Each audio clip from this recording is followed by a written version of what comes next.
إن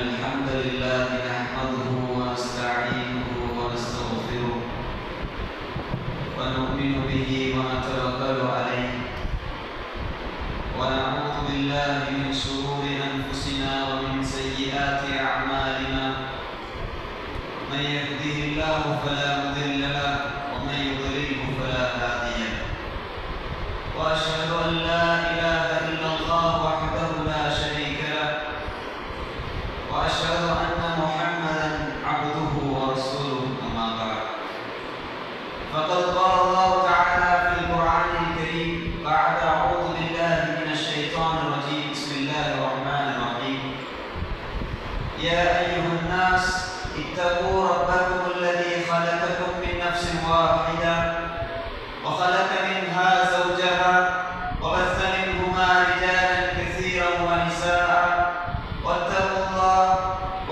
الله الذي تساءلون به والأرحام إن الله كان عليكم رقيبا صدق الله العظيم وقال نبينا محمد صلى الله عليه وسلم ما من وال يلي رعية من المسلمين فيموت وهو غاش لهم إلا حرم الله عليه الجنة صدق رسول الله صلى الله عليه وسلم அளவற்ற அல்லாஹ்வும் நிகரற்ற பேரன்புடையவனுமாகிய அல்லாஹ்வின் திருப்பெயரால் ஆரம்பம் செய்கின்றேன்.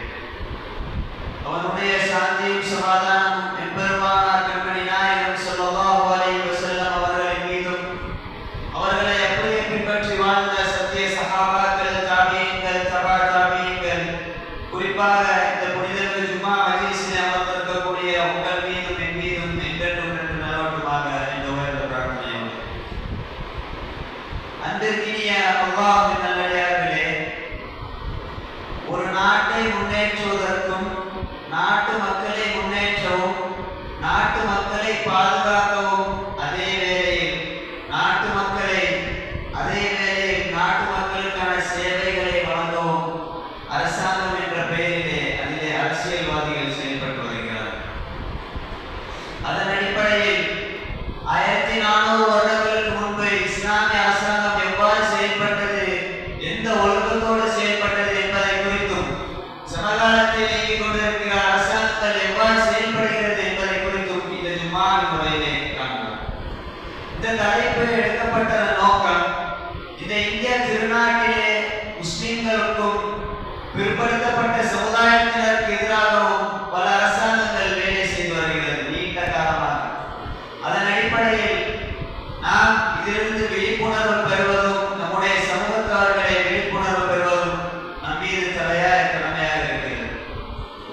அன்பார்ந்த சகோதரர்களே, அல்லாஹ் சுப்ஹானஹு வ தஆலா சூரா ஸாதிலே 26வது வசனத்திலே குறிப்பிட்டு காட்டும் பொழுது, சூரா ஸாதிலே 26வது வசனத்திலே தாவூத் அலைஹிஸ்ஸலாம் இடத்தில் கூறி காட்டும் பொழுது, யா தாவூத் இன்னா ஜஅல்னாக கலீஃபத்தன் ஃபில் அர்த், தாவூதே உம்மை இந்த பூமியிலே ஒரு பிரதிநிதியாக ஆக்கியிருக்கிறோம். எதுக்கு தெரியுமா?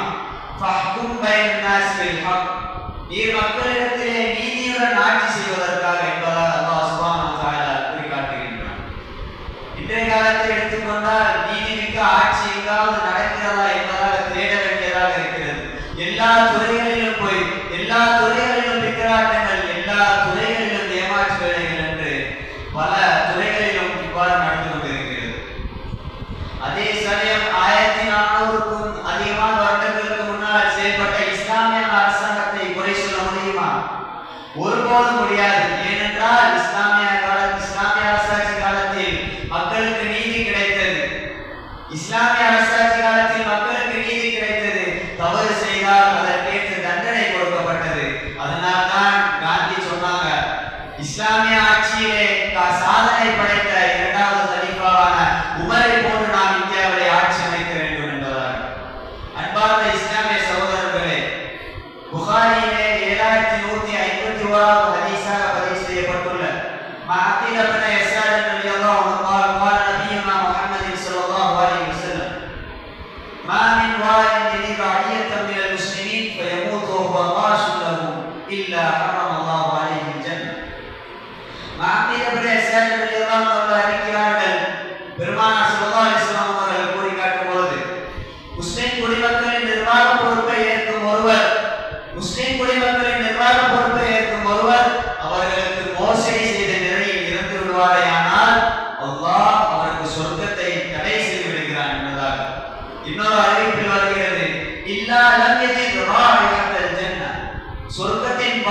கூட அவன் நுகர மாட்டான் என்பதாக பெருமானார் ஸல்லல்லாஹு அலைஹி வஸல்லம் அவர்கள் கூறி காட்டினார்கள். அன்பிற்குரிய அல்லாஹ்வின் நல்லடியார்களே, சமகாலத்தில் எவ்வளவு தவறுகள் நடக்கிறது, எவ்வளவு பிரச்சனைகள், எவ்வளவு மானக்கேடான செயல்கள், எங்கு பார்த்தாலும் கற்பழிப்பு, விபச்சாரம், பலாத்காரம் போன்ற மானக்கேடான செயல்கள் இடம்பெற்றுக் கொண்டிருக்கிறது. அதன் அடிப்படையிலே கொல்கத்தாவில் மருத்துவரை கற்பழித்துக் கொண்டது, மகாராஷ்டிராவில் 17 வயது சிறுமியை கற்பழித்தது, ஒரு பாகுபாடை அரசாங்கமே அங்கீகரிக்கிறது என்பதாலெல்லாம் இருந்தால் இந்த இந்திய திருநாட்டிலே மக்கள் எவ்வாறு சுதந்திரமாக நல்ல முறையில் வாழ முடியும்? அதனால்தான் பெருமானார் ஸல்லல்லாஹு அலைஹி வஸல்லம் அவர்கள் சொன்னார்கள், மறுமை நாளில் நம்பிக்கை துரோகம் செய்யும் ஒவ்வொரு ஆட்சியாளருக்கும் அவன் துரோகத்திற்கு ஏற்ப ஒரு கொடியேற்றப்படும், ஜாக்கிரதை என்பதாக எச்சரித்து காட்டினார்.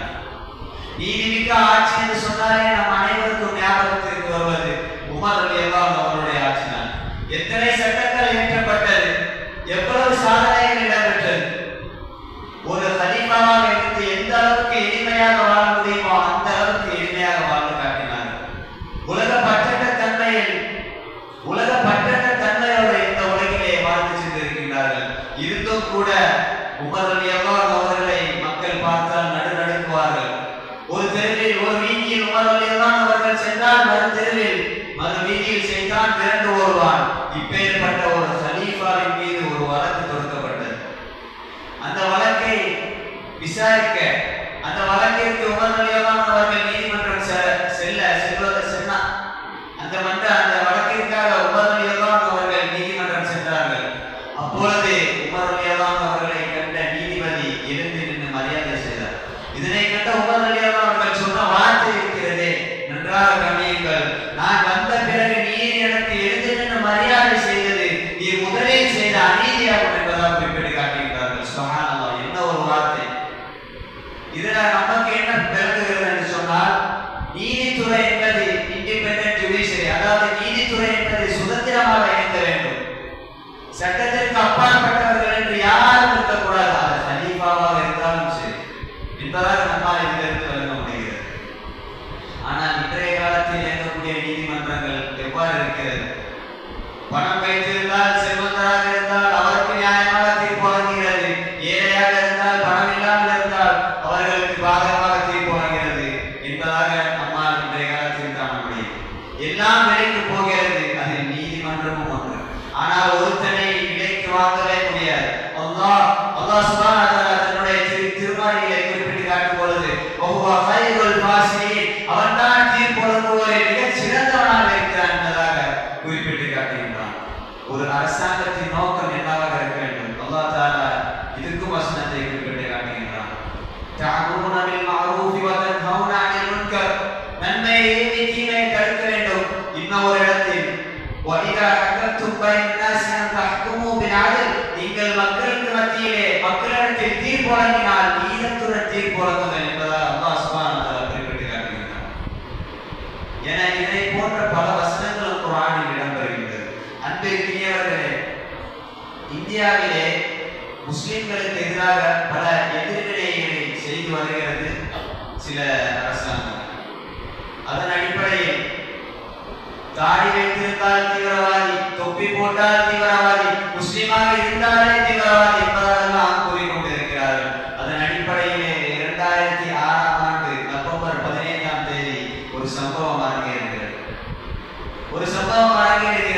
துவாரகா என்னும் ஒரு இடத்தில் ஒரு வீட்டை வாங்குவதற்காக இம்ரான் என்ற ஒரு நபரிடம் அவருடைய தந்தை காஷ்மீரில் உள்ள வீட்டை விற்று பணத்தை கொடுத்து அனுப்புகிறார்கள்.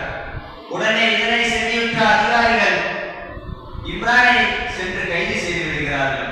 காரணம் சொன்னாங்க பாருங்க, அவங்க என்ன ரீசன் சொன்னாங்கன்னா, அவங்க சொன்ன காரணம் இருக்கிறது, இம்ரான் பணத்தை வசூல் செய்து தீவிரவாதிகளுக்கு ஹவாலா மூலம் அனுப்பி கொண்டிருக்கிறார் என்பதாக குறிப்பிட்டு காட்டுகிறார். இதனை விசாரித்த நீதிபதி சுரேந்திர சதி மற்றும் டி சசாரி தீர்ப்பு வழங்கினார்கள். நீங்கள் தீவிரவாதிகள் என்று சொல்வதற்கு தக்க ஆதாரம் இல்லை, எனவே நாம் இவரை விடுதலை செய்கிறோம் என்பதாக கூறி காட்டுகின்றார்கள். 2006ஆம் ஆண்டு சிறை பிடிக்கப்பட்ட இம்ரான் 2011ஆம் ஆண்டு விடுவிக்கப்படுகிறார். எத்தனை ஆண்டுகள் தாமதம் என்பதை சிந்தித்து பாருங்கள். எனவே தான் நபி ஸல்லல்லாஹு அலைஹி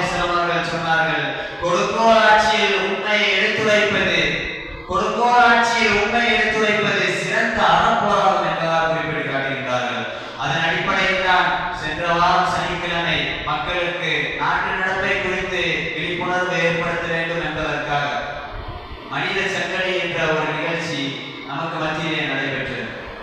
ஆக அல்லாஹ்விடத்தில் நீதிமிக்க ஆட்சி அமைய நாம் அதிகம் பிரார்த்தனை செய்வோம். நாம் அனைவரும் ஒழுங்கோடு இருக்கோம். ஒழுங்குமிக்க ஒரு அரசாங்கத்தை நிறுவோம். அல்லாஹ் சுப்ஹானஹு வ தஆலா அருள் புரிவானாக. அஊது பில்லாஹி மினஷ் ஷைத்தானிர் ரஜீம். பிஸ்மில்லாஹிர் ரஹ்மானிர் ரஹீம். யா தாவூது இன்னா ஜஅல்னாக கலீஃபத்தன் ஃபில் அர்த் ஃபஹ்கும் பைனன் நாஸி பில் ஹக். ஸதகல்லாஹுல் அஸீம். பாரக்கல்லாஹு லீ வ லக்கும் ஃபில் குர்ஆனில் அஸீம். ونفعني وإياكم بآيات وذكر الحكيم واستغفر الله لي ولكم ولسائر المسلمين إنه تعالى